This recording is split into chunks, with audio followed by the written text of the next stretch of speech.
In the Hills, the Cities, by Clive Barker.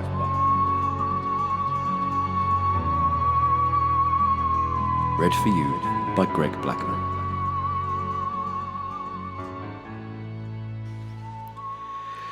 It wasn't until the first week of the Yugoslavian trip that Mick discovered what a political bigot he'd chosen as a lover. Certainly he'd been warned. One of the queens at the baths had told him Judd was to the right of Attila the Hun, but the man had been one of Judd's ex-affairs, and Mick had presumed there was more spite than perception in the character assassination. If only he'd listened. Then he wouldn't be driving along an interminable road in a Volkswagen that suddenly seemed the size of a coffin, listening to Judd's views on Soviet expansionism. Jesus, he was so boring. He didn't converse, he lectured, and endlessly. In Italy, the sermon had been on the way the communists had exploited the peasant vote. Now in Yugoslavia, Judd had really warmed to his theme, and Mick was about ready to take a hammer to his self-opinionated head. It wasn't that he disagreed with everything Judd said. Some of the arguments, the ones Mick understood, seemed quite sensible, but then what did he know? He was a dance teacher. Judd was a journalist, a professional pundit. He felt, like most journalists Mick had encountered, that he was obliged to have an opinion on everything under the sun, especially politics, or that was the best trough to wallow in. You could get your snout, eyes, head and front hooves in that mess of muck and have a fine old time splashing around. It was an inexhaustible subject to devour, a swill with a little of everything in it, because everything, according to Judd, was political. The arts were political, sex was political, religion, commerce, gardening, eating, drinking, and farting, all political. Jesus, it was mind-blowingly boring, killingly, love-deadeningly boring. Worse still, Judd didn't seem to notice how bored Mick had become, or if he noticed, he didn't care. He just rambled on, his arguments getting windier and windier, his sentences lengthening with every mile they drove. Judd, Mick had decided, was a selfish bastard, and as soon as their honeymoon was over, he'd part with the guy. It was not until their trip, that endless, motiveless caravan through the graveyards of mid-European culture, that Judd realised what a political lightweight he had in Mick. The guy showed precious little interest in the economics or the politics of the countries they passed through. He registered indifference to the full facts behind the Italian situation and yawned, yes, yawned, when he tried, and failed, to debate the Russian threat to world peace. He had to face the bitter truth. Mick was a queen. There was no other word for him. All right, perhaps he didn't mince or wear jewellery to excess, but he was a queen nevertheless, happy to wallow in a dream world of early Renaissance frescoes and Yugoslavian icons. The complexities, the contradictions, even the agonies that made those cultures blossom and wither were just tiresome to him. His mind was no deeper than his looks. He was a well-groomed nobody. Some honeymoon.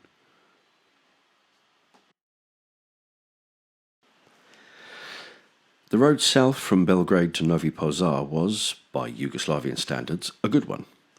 There were fewer potholes than on many of the roads they'd travelled, and it was relatively straight. The town of Novi Pazar lay in the valley of the river Raska, north of the city named after the river. It wasn't an area particularly popular with the tourists. Despite the good road, it was still inaccessible and lacked sophisticated amenities, but Mick was determined to see the monastery at Sopocani, to the west of the town, and after some bitter argument, he'd won. The journey had proved uninspiring. On either side of the road, the cultivated fields looked parched and dusty. The summer had been unusually hot, and droughts were affecting many of the villages. Crops had failed, and livestock had been prematurely slaughtered to prevent them dying of malnutrition. There was a defeated look about the few faces they glimpsed at the roadside. Even the children had dour expressions, brows as heavy as the stale heat that hung over the valley. Now, with the cards on the table after a row at Belgrade, they drove in silence most of the time. But the straight road, like most straight roads, invited dispute. When the driving was easy, the mind rooted for something to keep it engaged. What better than a fight? "Why the hell do you want to see this damn monastery?" Judd demanded. It was an unmistakable invitation. "We've come all this way. Mick tried to keep the tone conversational. He wasn't in the mood for an argument. More fucking virgins, is it? Keeping his voice as even as he could, Mick picked up the guide and read aloud from it. There, some of the greatest works of Serbian painting can be seen and enjoyed, including what many commentators agree to be the enduring masterpiece of the Raska school, the Dormition of the Virgin. Silence. Then Judd. I'm up to here with churches. It's a masterpiece. They're all masterpieces according to that bloody book.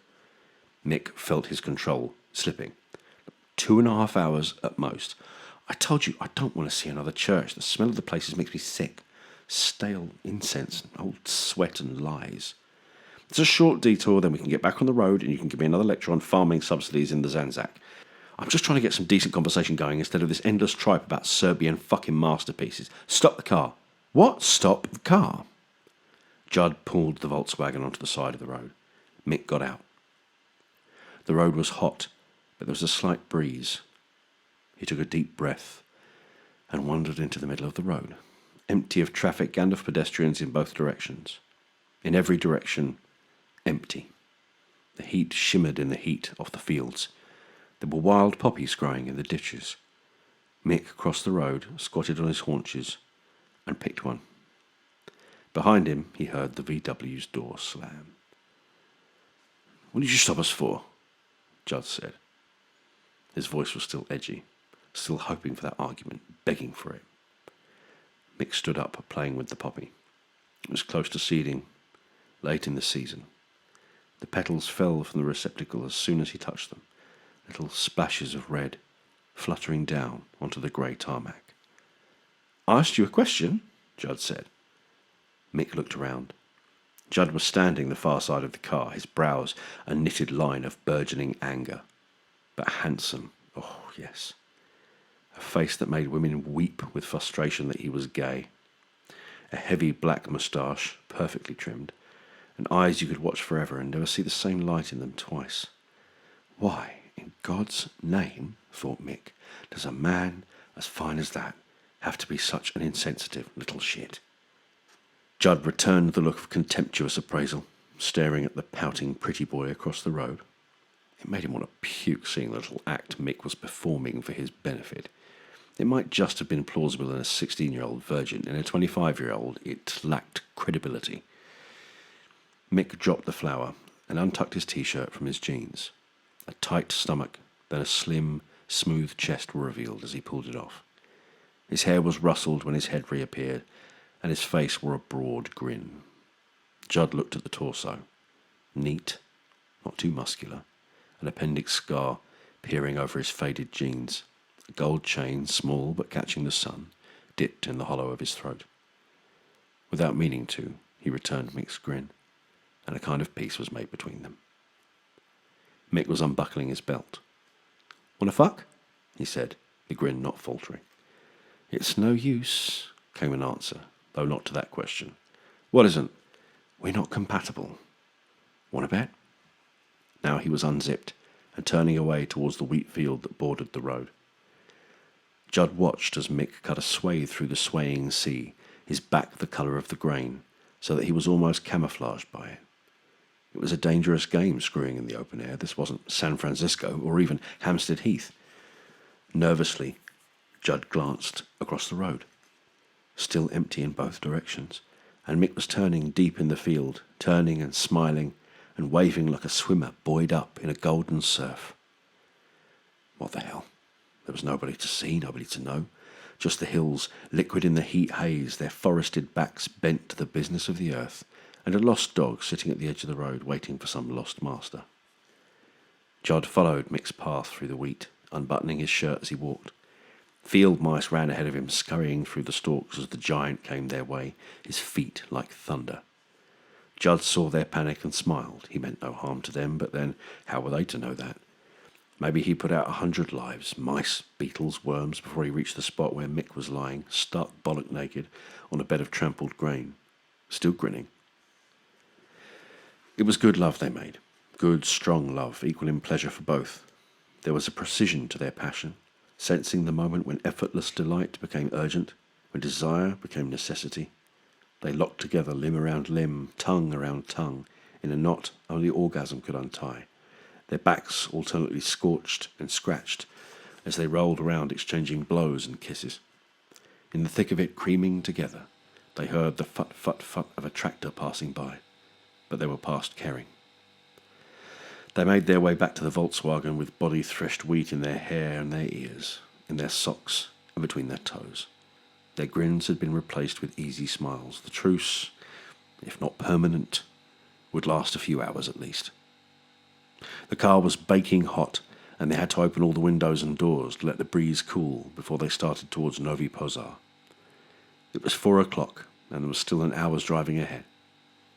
As they got into the car, Mick said, "We'll forget the monastery, eh?" Judd gaped. "I thought I couldn't bear another fucking virgin." They laughed together lightly, then kissed, tasting each other and themselves, a mingling of saliva and the aftertaste of salt semen.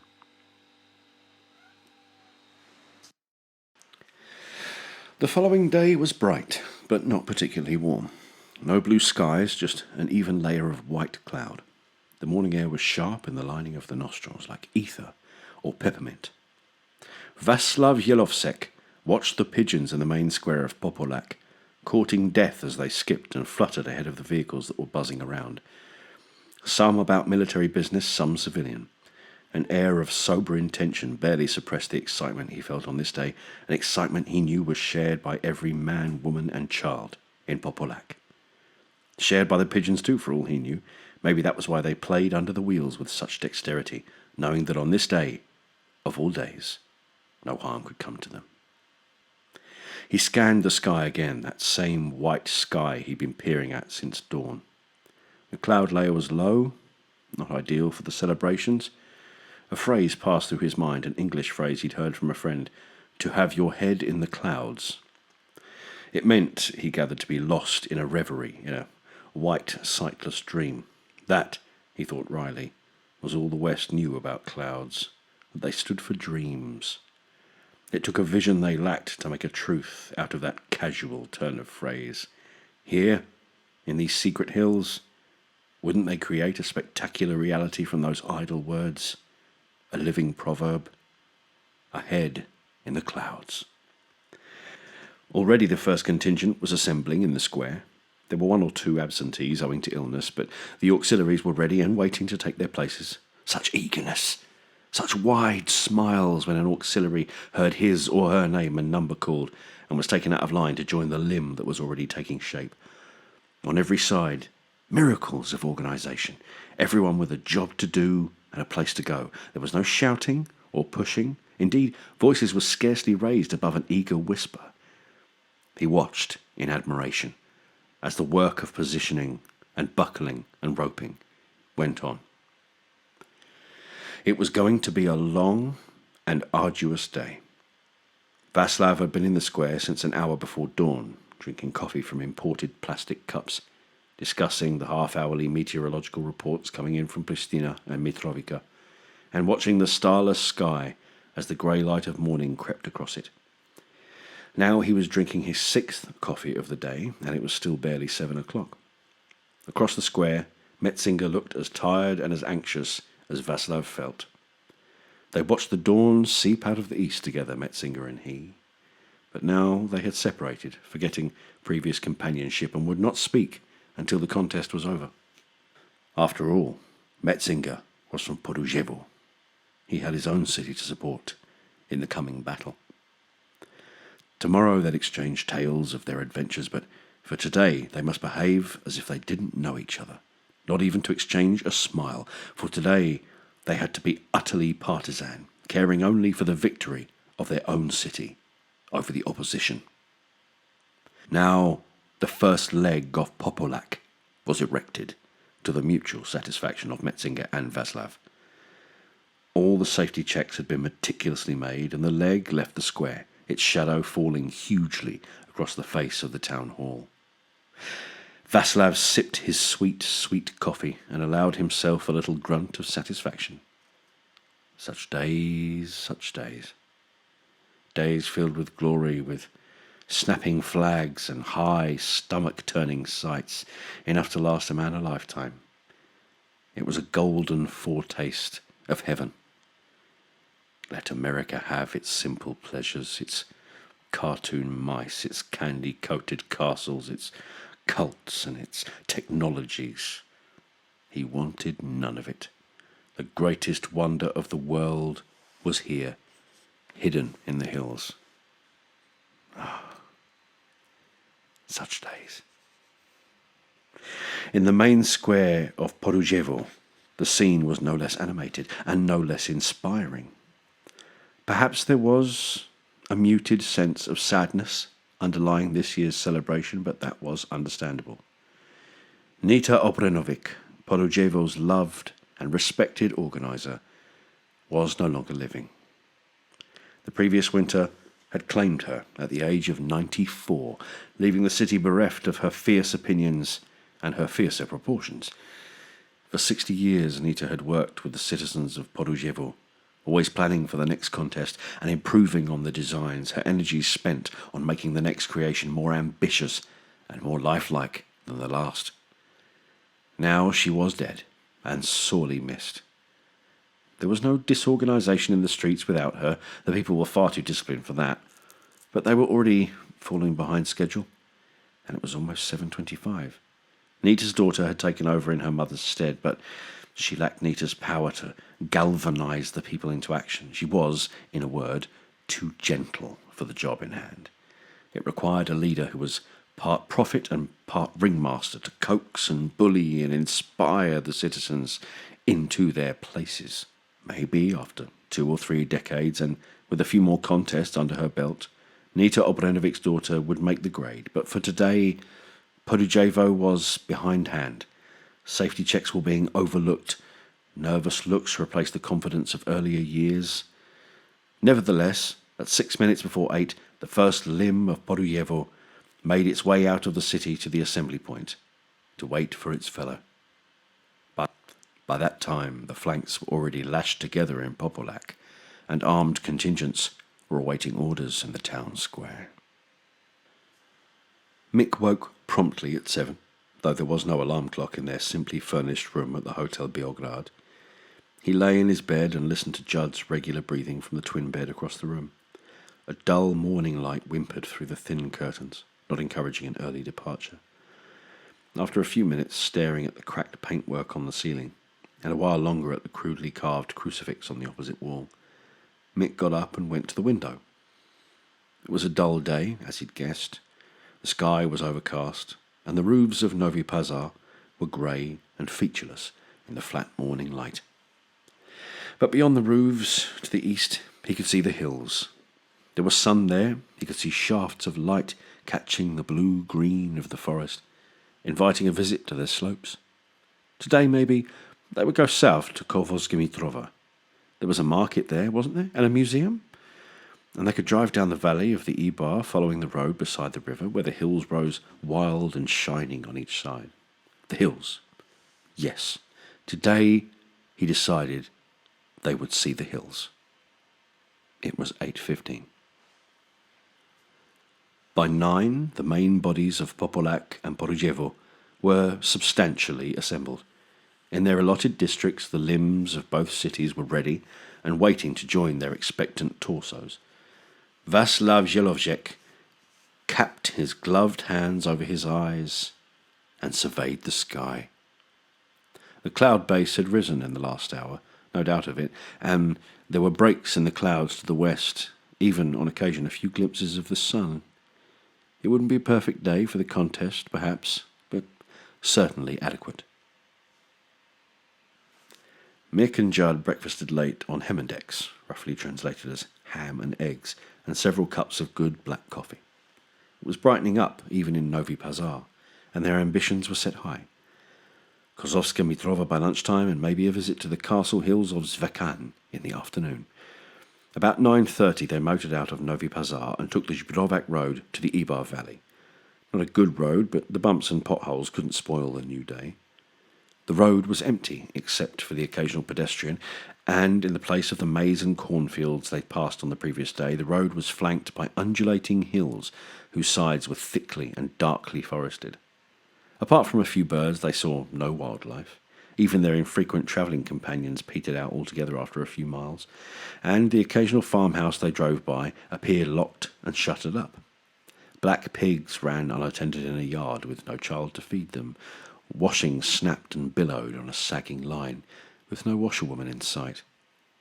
At first, this solitary journey through the hills was refreshing in its lack of human contact, but as the morning drew on, an uneasiness grew on them. Shouldn't we have seen a signpost in Mitrovka, Mick? He peered at the map. Maybe. We've taken the wrong road? If there'd been a sign, I'd have seen it. I think we should try and get off this road, bear south a little more, meet the valley closer to Mitrovka than we'd planned. How did we get off this bloody road? Well, there've been a couple of turnings, dirt tracks. Well, it's either that or going on the way we are. Judd pursed his lips. Cigarette? He asked. Finished the miles back. In front of them, the hills formed an impenetrable line. There was no sign of life ahead, no frail wisp of chimney smoke, no sound of voice or vehicle. All right, said Judd. We take the next turning. Anything's better than this. They drove on. The road was deteriorating rapidly, the potholes becoming craters, the hummocks feeling like bodies beneath the wheels. Then, there! A turning. A palpable turning. Not a major road, certainly. In fact, barely the dirt track Judd had described the other roads as being, but it was an escape from the endless perspective of the road they were trapped on. This is becoming a bloody safari, said Judd, as the VW began to bump and grind its way along the doleful little track. Where's your sense of adventure? I forgot to pack it. They were beginning to climb now, as the track wound its way up into the hills. The forest closed over them, blotting out the sky, so a shifting patchwork of light and shadow scooted over the bonnet as they drove. There was bird song suddenly, vacuous and optimistic, and a smell of new pine and undug earth. A fox crossed the track up ahead and watched a long moment as the car grumbled up towards it. Then, with the leisurely stride of a fearless prince, it sauntered away into the trees. Wherever they were going, Mick thought this was better than the road they'd left. Soon maybe they'd stop and walk a while to find a promontory from which they could see the valley, even Novi Pazar, nestled behind them. The two men were still an hour's drive from Popolac when the head of the contingent at last marched out of the town square and took up its position with the main body. This last exit left the city completely deserted. Not even the sick or the old were neglected on this day. No one was to be denied the spectacle and the triumph of the contest. Every single citizen, however young or infirm, the blind, the crippled, babes in arms, pregnant women, all made their way up from their proud city to the stamping ground. It was the law that they should attend, but it needed no enforcing. No citizen of either city would have missed the chance to see that sight, to experience the thrill of that contest. The confrontation had to be total, city against city. This was the way it had always been. So the cities went up into the hills. By noon they were gathered, the citizens of Popolac and Porujevo, in the secret well of the hills, hidden from civilized eyes, to do ancient and ceremonial battle. Tens of thousands of hearts beat faster. Tens of thousands of bodies stretched and strained and sweated as the twin cities took their positions. The shadows of the bodies darkened tracts of land the size of small towns. The weight of their feet trampled the grass to a green milk. Their movement killed animals, crushed bushes, and threw down trees. The earth literally reverberated with their passage, the hills echoing with the booming din of their steps. In the towering body of Porujevo, a few technical hitches were becoming apparent. A slight flaw in the knitting of the left flank had resulted in a weakness there, and there were consequent problems in the swivelling mechanism of the hips. It was stiffer than it should be, and the movements were not smooth. As a result, there was considerable strain being put upon that region of the city. It was being dealt with bravely. After all, the contest was intended to press the contestants to their limits. But breaking point was closer than anyone would have dared to admit. The citizens were not as resilient as they had been in previous contests. A bad decade for crops had produced bodies less well nourished, spines less supple, wills less resolute. The badly knitted flank might not have caused an accident in itself, but further weakened by the frailty of the competitors, it set a scene for death on an unprecedented scale. They stopped the car. "Hear that?" Mick shook his head. His hearing hadn't been good since he was an adolescent. Too many rock shows had blown his eardrums to hell. Judd got out of the car. The birds were quieter now. The noise he'd heard as they drove came again. It wasn't simply a noise, it was almost a motion in the earth, a roar that seemed seated in the substance of the hills. Thunder, was it? No, too rhythmical. It came again, through the soles of the feet. Boom. Mick heard it this time. He leaned out of the car window. "It's up ahead somewhere, I hear it now." Judd nodded. Boom. The earth thunder sounded again. "What the hell is it?" said Mick. "Whatever it is, I want to see it." Judd got back into the Volkswagen, smiling. "Sounds almost like guns," he said, starting the car. "Big guns." Through his Russian-made binoculars, Vaslav Zelovchek watched the starting official raise his pistol.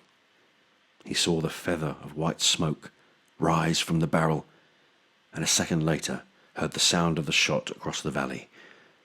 The contest had begun. He looked up at the twin towers of Popolac and Podujevo, heads in the clouds, well, almost. They practically stretched to touch the sky. It was an awesome sight, a breath-stopping, sleep-stabbing sight. Two cities swaying and writhing and preparing to take their first steps towards each other in this ritual battle. Of the two, Podujevo seemed the less stable. There was a slight hesitation as the city raised its left leg to begin its march. Nothing serious, just a little difficulty in coordinating hip and thigh muscles. A couple of steps and the city would find its rhythm. A couple more and its inhabitants would be moving as one creature, one perfect giant set to match its grace and power against its mirror image. The gunshot had sent flurries of birds up from the trees that banked the hidden valley. They rose up in celebration of the great contest, chattering their excitement as they swooped over the stamping ground. "Did you hear a shot?" asked Judd. Mick nodded. "Military exercises?" Judd's smile had broadened. He could see the headlines already. "Exclusive reports of secret manoeuvres in the depths of the Yugoslavian countryside. Russian tanks, perhaps. Tactical exercises being held out of the West's prying sight. With luck, he would be the carrier of this news." Boom. Boom. There were birds in the air. The thunder was louder now. It did sound like guns. "It's over the next ridge," said Judd. I don't think we should go any further. I have to see." "I don't. We're not supposed to be here." "I don't see any signs." "They'll cart us away, deport us. I don't know. I just think..." Boom. "I've got to see." The words were scarcely out of his mouth when the screaming started. Podujevo was screaming. A death cry. Someone buried in the weak flank had died of the strain and had begun a chain of decay in the system. One man loosed his neighbour and that neighbour loosed his, spreading a cancer of chaos through the body of the city. The coherence of the towering structure deteriorated with terrifying rapidity as the failure of one part of the anatomy put unendurable pressure on the other. The masterpiece that the good citizens of Podujevo had constructed of their own flesh and blood tottered, and then, a dynamited skyscraper, it began to fall. The broken flank spewed citizens like a slashed artery spitting blood. Then, with a graceful sloth that made the agonies of the citizens all the more horrible, it bowed towards the earth, all its limbs dissembling as it fell. The huge head that had brushed the clouds so recently was flung back on its thick neck, 10,000 mouths spoke a single scream for its vast mouth, a wordless, infinitely pitiable appeal to the sky, a howl of loss, a howl of anticipation, a howl of puzzlement. How, that scream demanded, could the day of days end like this, in a welter of falling bodies? But did you hear that? It was unmistakably human, though almost deafeningly loud. Judd's stomach convulsed. He looked across at Mick, who was as white as a sheet. Judd stopped the car. "No," said Mick. "Listen, for Christ's sake!" The din of dying moans, appeals, and imprecations flooded the air. It was very close. "We've got to go on now," Mick implored. Judd just shook his head. He was prepared for some military spectacle, all the Russian army massed over the next hill, but that noise in his ears was the noise of human flesh, too human for words. It reminded him of his childhood imaginings of hell, the endless, unspeakable torments his mother had threatened him with if he'd failed to embrace Christ. It was a terror he'd forgotten for 20 years, but suddenly, here it was again, fresh-faced. Maybe the pit itself gaped just over the next horizon, with his mother standing at its lip, inviting him to taste its punishments. "If you won't drive, I will." Mick got out of the car and crossed in front of it, glancing up the track as he did so. There was a moment's hesitation, no more than a moment's, when his eyes flickered with disbelief before he turned towards the windscreen, his face even paler than it had been previously, and said, "Jesus Christ!" in a voice that was thick with suppressed nausea. His lover was sitting behind the wheel, his head in his hands, trying to blot out memories. "Judd!" Judd looked up slowly. Mick was staring at him like a wild man, his face shining with a sudden icy sweat. Judd looked past him. A few meters ahead, the track had mysteriously darkened as a tide edged towards the car. A thick, deep tide of blood. Judd's reason twisted and turned to make any other sense of the sight than that inevitable conclusion, but there was no saner explanation. It was blood in unendurable abundance. Blood without end. And now, in the breeze, there was the flavour of freshly opened carcasses, the smell out of the depths of the human body, part sweet, part savoury.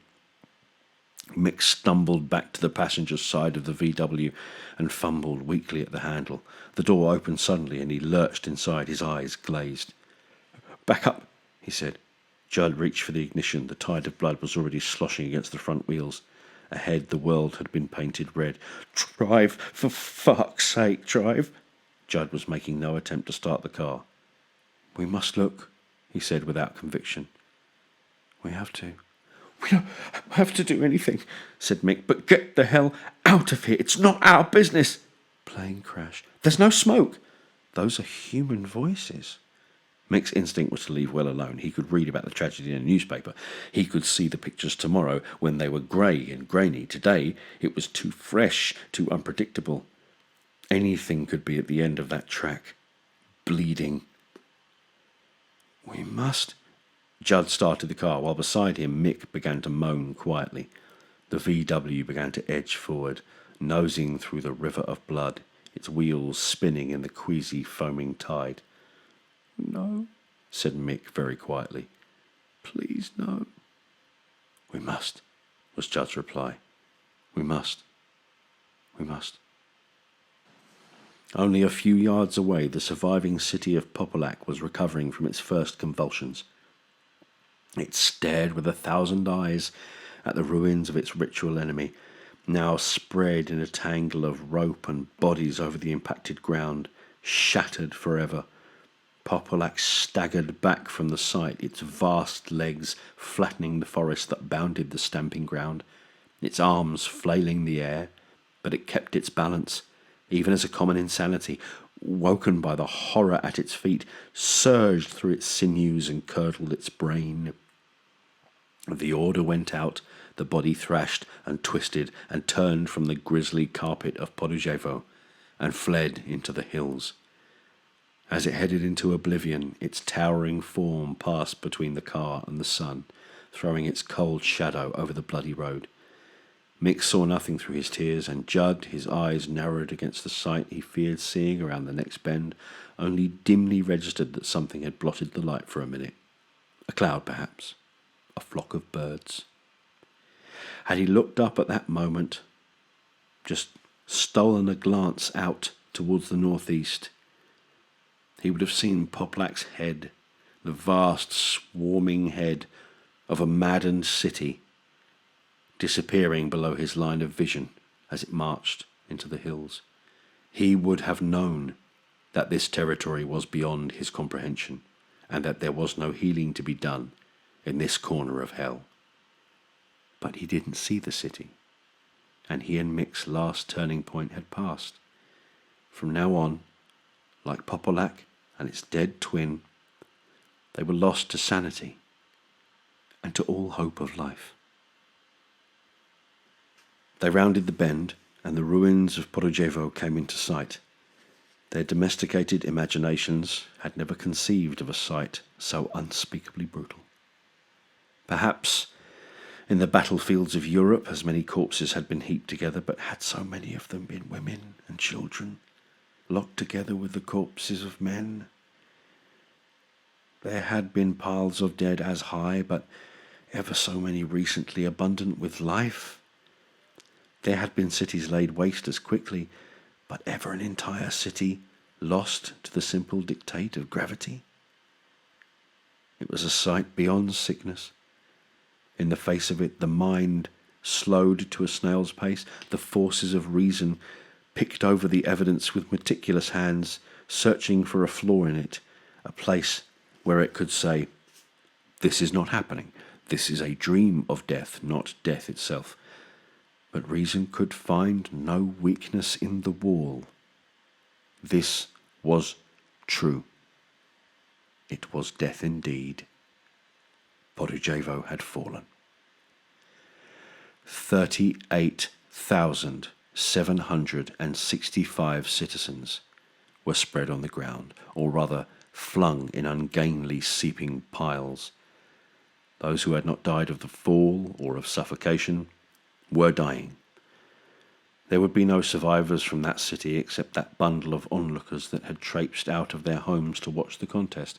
Those few Podujevians, the crippled, the sick, the ancient few, were now staring, like Mick and Judd, at the carnage, trying not to believe. Judd was first out of the car. The ground beneath his swades was sticky with coagulating gore. He surveyed the carnage. There was no wreckage, no sign of a plane crash, no fire, no smell of fuel, just tens of thousands of fresh bodies, all either naked or dressed in an identical grey serge. Men, women and children alike. Some of them, he could see, wore leather harnesses tightly buckled around their upper chests. And snaking out from these contraptions were lengths of rope, miles and miles of it. The closer he looked, the more he saw of the extraordinary system of knots and lashings that still held the bodies together. For some reason, these people had been tied together, side by side. Some were yoked on their neighbours' shoulders, straddling them like boys playing at horseback riding. Others were locked arm in arm, knitted together with threads of rope in a wall of muscle and bone. Yet others were trussed in a ball with their heads tucked between their knees. All were in some way connected up with their fellows, tied together as though in some insane collective bondage game. Another shot. Mick looked up. Across the field, a solitary man dressed in a drab overcoat was walking amongst the bodies with a revolver, dispatching the dying. It was a pitifully inadequate act of mercy, but he went on nevertheless, choosing the suffering children first, emptying the revolver, filling it again, emptying it, filling it, emptying it. Mick let go. He yelled at the top of his voice over the moans of the injured. "What is this?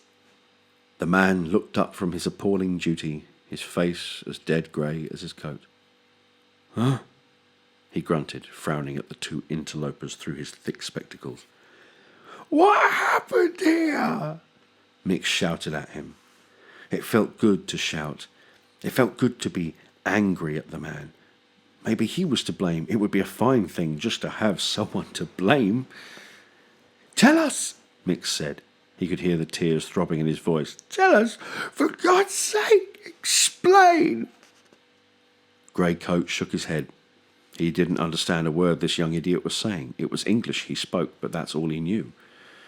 Mick began to walk towards him, feeling all the time the eyes of the dead upon him, eyes like black shining gems set in broken faces, eyes looking at him upside down on heads severed from their seating, eyes in heads that had solid howls for voices, eyes in heads beyond howls, beyond breath. Thousands of eyes. He reached Grey Coat, whose gun was almost empty. He had taken off his spectacles and thrown them aside. He, too, was weeping. Little jerks ran through his big, ungainly body. At Mick's feet, somebody was reaching for him. He didn't want to look, but the hand touched his shoe, and he had no choice but to see its owner. A young man, lying like a flesh swastika, every joint smashed. A child lay under him, her bloody legs poking out like two pink sticks. He wanted the man's revolver to stop the hand from touching him. But better still, he wanted a machine gun, a flamethrower, anything to wipe the agony away. As he looked up from the broken body, Mick saw Grey Coat raise the revolver. Judd, he said, but as the words left his lips, the muzzle of the revolver was slipped into Grey Coat's mouth, and the trigger was pulled. Grey Coat had saved the last bullet for himself. The back of his head opened like a dropped egg, the shell of his skull flying off. His body went limp and sank to the ground, the revolver still between his lips. We must, began Mick, saying the words to nobody. We must. What was the imperative in this situation? What must they do? We must. Judd was behind him. Help, he said to me. Yes, we must get help. We must go. Go. That was what they must do. On any pretext, for any fragile, cowardly reason, they must go. Get out of the battlefield. Get out of the reach of a dying hand with a wound in place of a body. We have to tell the authorities. Find a town. Get help. Priests, said Mick. They need priests. It was absurd to think that giving last rites to so many people. It would take an army of priests, a water cannon filled with holy water, a loudspeaker to pronounce the benedictions. They turned away together from the horror and wrapped their arms around each other, then picked their way through the carnage to the car. It was occupied. Václav Žilovsek was sitting behind the wheel and trying to start the Volkswagen. He turned the ignition key once, twice. Third time the engine caught and the wheels span in crimson mud as he put her into reverse and back down the track. Václav saw the Englishman running towards the car, cursing him. There was no help for it. He didn't want to steal the vehicle, but he had work to do. He had been a referee. He had been responsible for the contest and the safety of the contestants. One of the heroic cities had already fallen. He must do everything in his power to prevent Popolac from following its twin. He must chase Popolac and reason with it, talk it down out of its terrors with quiet words and promises. If he failed, there would be another disaster the equal of the one in front of him, and his conscience was already broken enough. Mick was still chasing the VW, shouting at Žilovsek. The thief took no notice, concentrating on manoeuvring the car back down the narrow, slippery track. Mick was losing the chase rapidly. The car had begun to pick up speed. Furious, but without the breath to speak his fury, Mick stood in the road, hands on his knees, heaving and sobbing. Bastard, said Judd. Mick looked down the track. Their car had already disappeared. Fucker couldn't even drive properly. We have to catch up, said Mick through gulps of breath. How? On foot. We haven't even got a map. It's in the car. Jesus Christ Almighty! They walked down the track together, away from the field. After a few metres, the tide of blood began to peter out. Just a few congealing rivulets dribbled on towards the main road. Mick and Judd followed the bloody tyre marks to the junction. The Sporovac road was empty in both directions.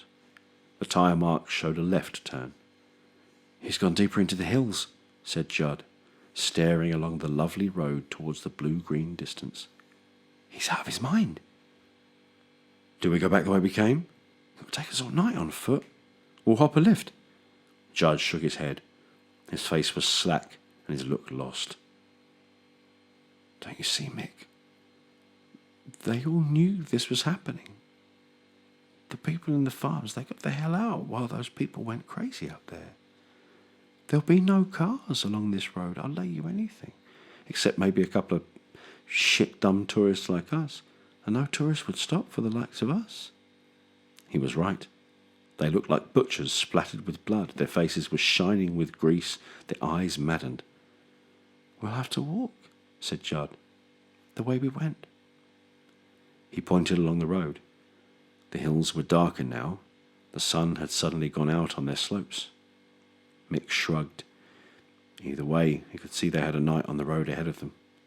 But he wanted to walk somewhere, anywhere, as long as he put distance between him and the dead.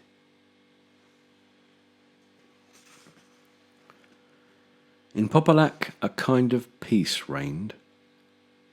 Instead of a frenzy of panic, there was a numbness, a sheep-like acceptance of the world as it was.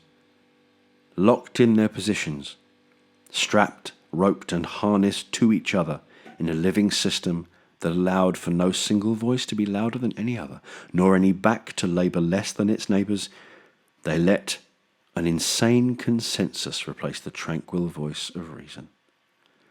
They were convulsed into one mind, one thought, one ambition. They became, in the space of a few moments, the single-minded giant whose image they had so brilliantly recreated. The illusion of petty individuality was swept away in an irresistible tide of collective feeling, not a mob's passion, but a telepathic surge that dissolved the voices of thousands into one irresistible command. And the voice said, "Go." The voice said, "Take this terrible sight away, where I need never see it again." Popolac turned away into the hills, its legs taking strides half a mile long. Each man, woman and child in that seething tower was sightless. They saw only through the eyes of the city. They were thoughtless, but to think the city's thoughts. And they believed themselves deathless in their lumbering, relentless strength, vast and mad and deathless. 2 miles along the road, Mick and Judd smelt petrol in the air, and a little further along they came upon the VW. It had overturned in the reed-clogged drainage ditch at the side of the road. It had not caught fire. The driver's door was open, and the body of Václav Zelovsek had tumbled out. His face was calm in unconsciousness. There seemed to be no other sign of injury except for a small cut or two on his sober face. They gently pulled the thief out of the wreckage and up out of the filth of the ditch onto the road. He moaned a little as they fussed about him, rolling Mick's sweater up to pillow his head and removing the man's jacket and tie. Quite suddenly, he opened his eyes. He stared at them both. "Are you all right?" Mick said. The man said nothing for a moment. He seemed not to understand. Then, "English?" he said. His accent was thick, but the question was quite clear. "Yes, I heard your voices in English." He frowned and winced. "Are you in pain?" said Judd. The man seemed to find this amusing. "Am I in pain?" he repeated, his face screwed up in a mixture of agony and delight. "I shall die," he said through gritted teeth. "No," said Mick, "you're all right. The man shook his head, his authority absolute. "I shall die," he said again, his voice full of determination. "I want to die." Judd crouched closer to him. His voice was weaker by the moment. "Tell us what to do," he said. The man had closed his eyes. Judd shook him awake roughly. "Tell us," he said again, his show of compassion rapidly disappearing. "Tell us what this is all about." "About?" said the man, his eyes still closed. "It was a fall. That's all, just a fall." What fell?" "The city. Borujevo. My city." "Well, what did it fall from?" "Itself, of course." The man was explaining nothing, just answering one riddle with another. "Where are you going?" Mick inquired, trying to sound as unaggressive as possible. "After Popolak," said the man. "Popolak?" said Judd. Mick began to see some sense in the story. "Popolak is another city. It's like Podujevo, twin cities. They're on the map." Vaslav Zhelovshek seemed to choose to tell the truth. There was a moment when he hovered between dying with a riddle on his lips and living long enough to unburden his story. What did it matter if the tale was told now? There could never be another contest. All that was over. "They came to fight," he said, his voice now very soft. "Popolak and Podujevo. They come every 10 years. "Fight?" said Judd. You mean all those people were slaughtered?" Vaslav shook his head. No, they fell. I told you." "Well, how do they fight?" Mick said. "Go into the hills," was the only reply. Vaslav opened his eyes a little. The faces that loomed over him were exhausted and sick. They had suffered, these innocents. They deserved some explanation. "As giants," he said. "They fought as giants. They made a body out of their bodies.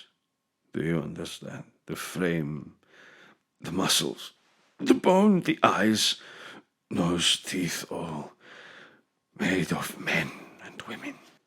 "He's delirious," said Judd. "You go into the hills," the man repeated. "See for yourself how true it is." "Look, even supposing," Mick began. Vaslav interrupted him, eager to be finished. "They were good at the game of giants. It took many centuries of practice, every 10 years, making the figure larger and larger.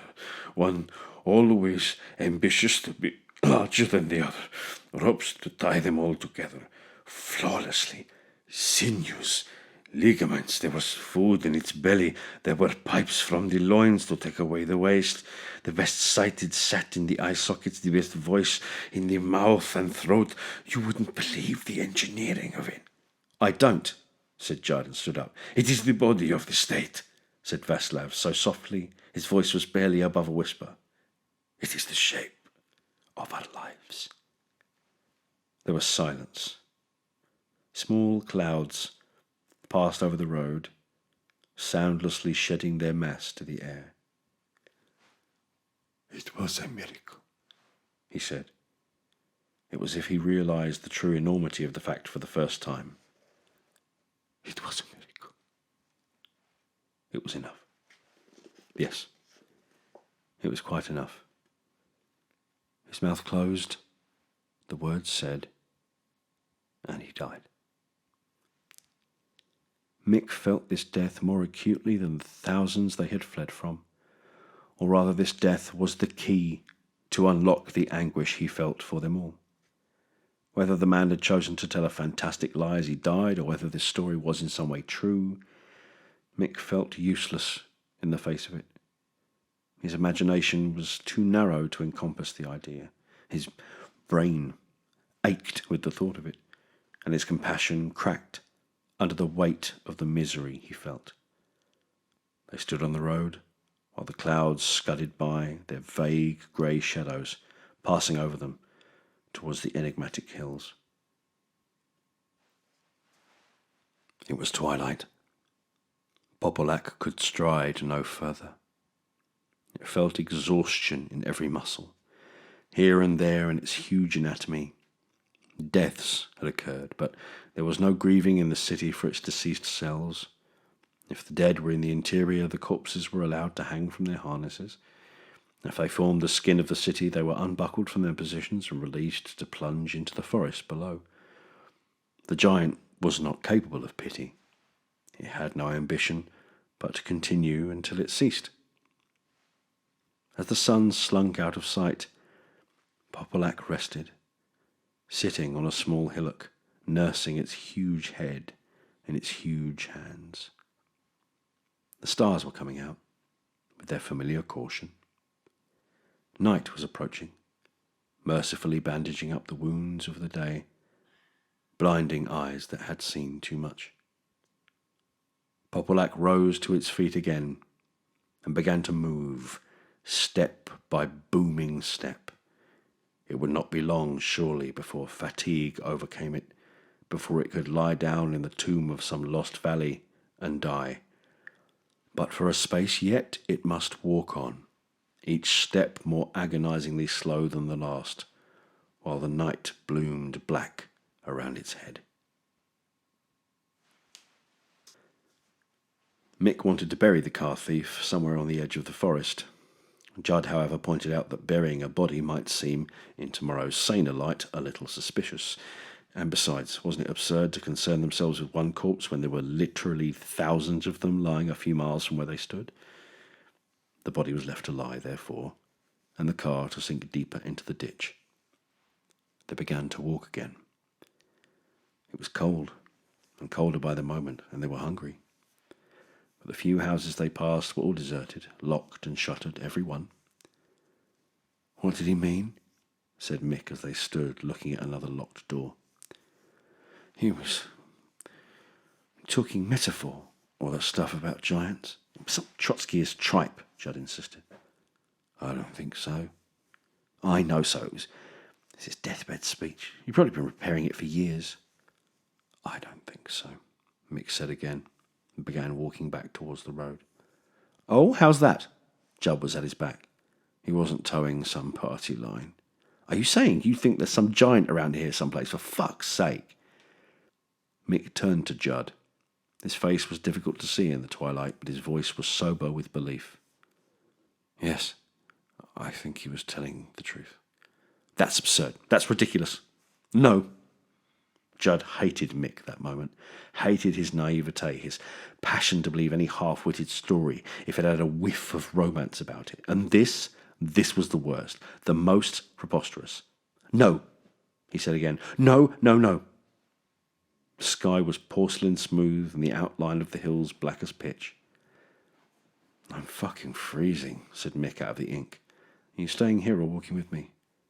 Judd shouted, "We're not going to find anything this way." "That's a long way back." "We're just going deeper into the hills." "Do you like?"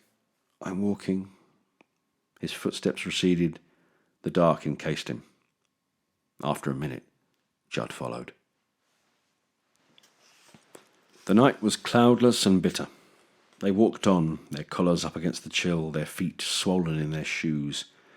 Above them the whole sky had become a parade of stars, a triumph of spilled light from which the eye could make as many patterns as it had patience for. After a while they slung their tired arms around each other for comfort and warmth. About 11 o'clock they saw the glow of a window in the distance. The woman at the door of the stone cottage didn't smile, but she understood their condition and let them in. There seemed to be no purpose in trying to explain to either the woman or her crippled husband what they had seen. The cottage had no telephone and there was no sign of a vehicle. So even had they found somewhere to express themselves, nothing could be done. With mimes and face pullings, they explained that they were hungry and exhausted. They tried further to explain that they were lost, cursing themselves for leaving their phrase book in the VW. She didn't seem to understand very much of what they said, but sat them down beside a blazing fire and put a pan of food on the stove to heat. They ate thick, unsalted pea soup and eggs, and occasionally smiled their thanks at the woman. Her husband sat beside the fire, making no attempt to talk or even look at the visitors. The food was good. It buoyed their spirits. They would sleep until morning and then begin the long trek back. By dawn, the bodies in the field would be quantified, identified, parcelled up, and dispatched to their families. The air would be full of reassuring noises, cancelling out the moans that still rang in their ears. There would be helicopters, lorry loads of men organising the clearing up operations, all the rites and paraphernalia of a civilised disaster. And in a while, it would be palatable. It would become part of their history. A tragedy, of course, but one they could explain, classify, and learn to live with. All would be well. Yes, all would be well, come morning. The sleep of sheer fatigue came on them suddenly. They lay where they had fallen, still sitting at the table, their heads on their crossed arms. A litter of empty bowls and bread crusts surrounded them. They knew nothing, dreamt nothing, felt nothing. Then the thunder began. In the earth, in the deep earth, a rhythmical tread as of a titan that came by degrees, closer and closer. The woman woke her husband. She blew out the lamp and went to the door. The night sky was luminous with stars, the hills black on every side. The thunder still sounded, a full half-minute between every boom, but louder now, and louder with every new step. They stood at the door together, husband and wife, and listened to the night hills echo back and forth with the sound. There was no lightning to accompany the thunder, just the boom, boom, boom. It made the ground shake. It threw dust down from the door lintel and rattled the window lashes. Boom, boom. They didn't know what approached, but whatever shape it took and whatever it intended, there seemed no sense in running from it. Where they stood, in the pitiful shelter of their cottage, was as safe as any nook of the forest. How could they choose, out of 100,000 trees, which would be standing when the thunder had passed? Better to wait and watch. The wife's eyes were not good, and she doubted what she saw when the blackness of the hill changed shape and reared up to block the stars. But her husband had seen it too, the unimaginably huge head, vaster in the deceiving darkness, looming up and up, dwarfing the hills themselves with its ambition. He fell to his knees, babbling a prayer, his arthritic legs twisted beneath him. His wife screamed. No words she knew could keep this monster at bay. No prayer, no plea had power over it. In the cottage, Mick woke, and his outstretched arm, twitching with a sudden cramp, wiped the plate and the lamp off the table. They smashed. Judd woke. The screaming outside had stopped. The woman had disappeared from the doorway into the forest. Any tree at all, was better than this sight. Her husband still let a string of prayers dribble from his slack mouth as the great leg of the giant rose to take another step. Boom! The cottage shook. Plates danced and smashed off the dresser. A clay pipe rolled from the mantelpiece and shattered in the ashes of the hearth. The lovers knew the noise that sounded in their substance, that earth thunder. Mick reached for Judd and took him by the shoulder. "You see?" he said, his teeth blue-grey in the darkness of the cottage. "See! See!" There was a kind of hysteria bubbling behind his words. He ran to the door, stumbling over a chair in the dark. Cursing and bruised, he staggered out into the night. Boom! The thunder was deafening. This time it broke all the windows in the cottage. In the bedroom, one of the roof joists cracked and flung debris downstairs. Judd joined his lover at the door. The old man was now face down on the ground, his sick and swollen fingers curled, his begging lips pressed to the damp soil. Mick was looking up, towards the sky. Judd followed his gaze. There was a place that showed no stars. It was a darkness in the shape of a man, a vast, broad human frame, a colossus that soared up to meet heaven. It was not quite a perfect giant. Its outline was not tidy. It seethed and swarmed. He seemed broader, too, this giant, than any real man. His legs were abnormally thick and stumpy, and his arms were not long. The hands, as they clenched and unclenched, seemed oddly jointed and over-delicate for its torso. Then it raised one huge flat foot and placed it on the earth, taking a stride towards them. Boom! The step brought the roof collapsing in on the cottage. Everything that the car thief had said was true. Popolac was a city and a giant, and it had gone into the hills. Now their eyes were becoming accustomed to the night light. They could see in ever more horrible detail the way this monster was constructed. It was a masterpiece of human engineering, a man made entirely of men, or rather, a sexless giant made of men and women and children. All the citizens of Popolac writhed and strained in the body of this flesh-knitted giant, their muscles stretched to breaking point, their bones close to snapping. They could see how the architects of Popolac had subtly altered the proportions of the human body, how the thing had been made squatter to lower its centre of gravity, how its legs had been made elephantine to bear the weight of the torso, how the head was sunk low on the wide shoulders so that the problems of a weak neck had been minimised. Despite these malformations, it was horribly lifelike. The bodies that were bound together to make its surface were naked but for their harnesses, so that its surface glistened in the starlight like one vast human torso. Even the muscles were well copied, though simplified.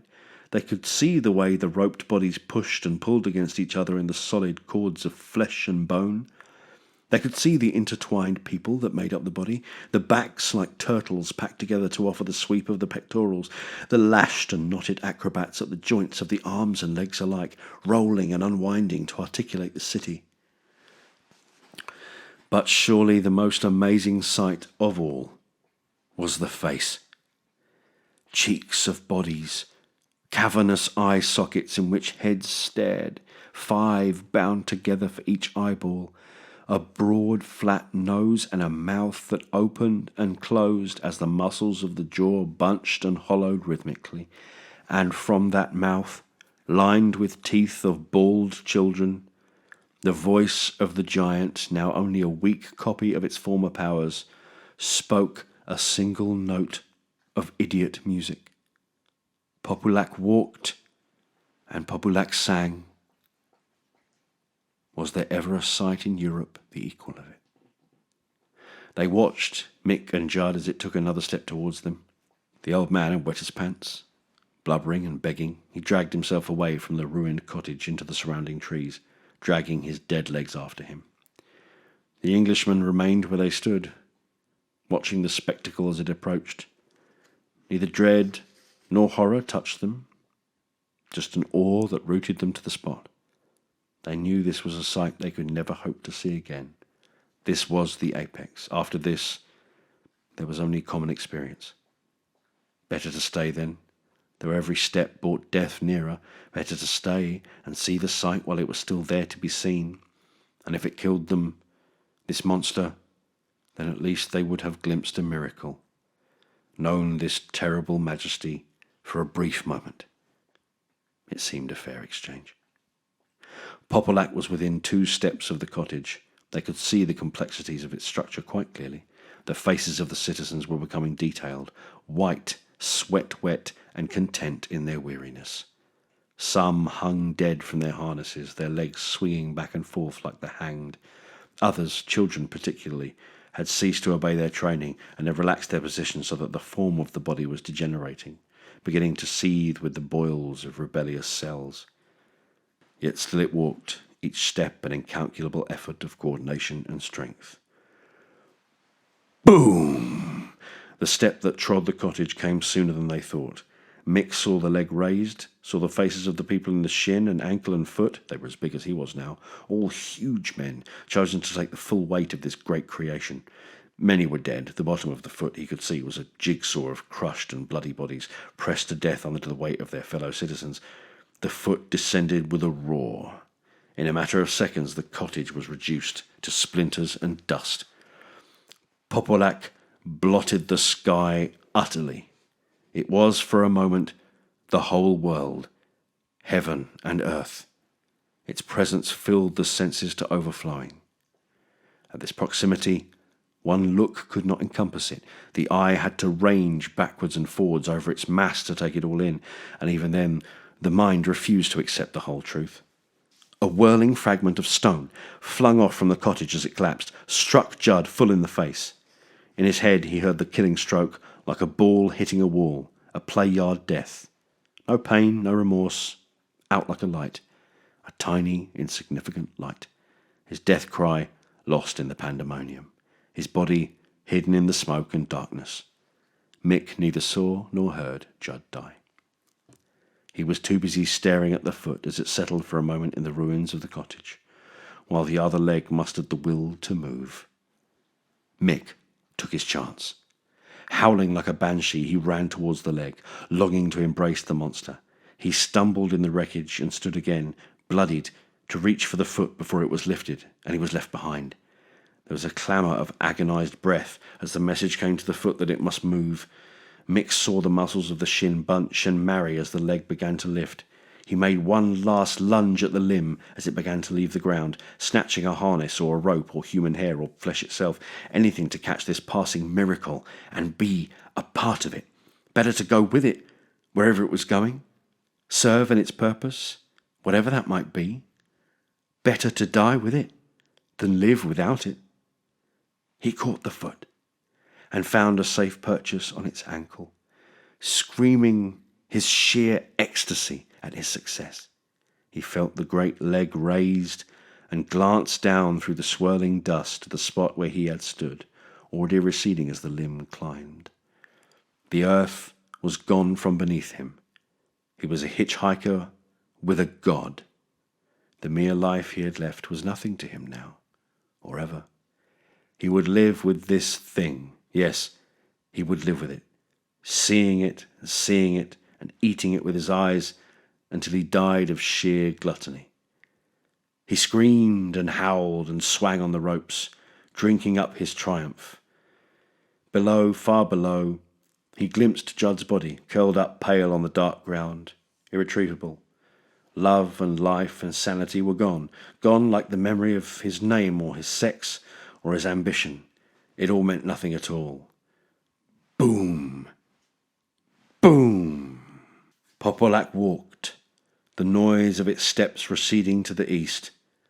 Popolac walked, the hum of its voice lost in the night.